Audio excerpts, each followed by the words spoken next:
নমস্কার, সবাই কেমন আছেন? আশা করি ভালো আছেন। আজকে কি রান্না করলাম চলুন দেখাই। আজকে শনিবার, আমাদের নিরামিষ।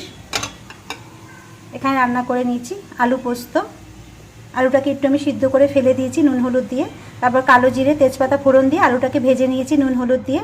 পোস্ত বাটার মধ্যে দিয়েছি কটা শুকনো লঙ্কা বেটে পেস্ট করে দিয়েছি, নুন হলুদ দিয়ে ভালো করে কষিয়ে আলু পোস্ত করে নিয়েছি। নামানোর সময় একটু মিষ্টি দিয়েছি।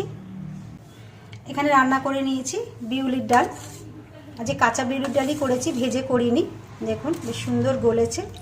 বিউলির ডালটা আমি প্রেশার কুকারে সিদ্ধ করে নিয়েছি।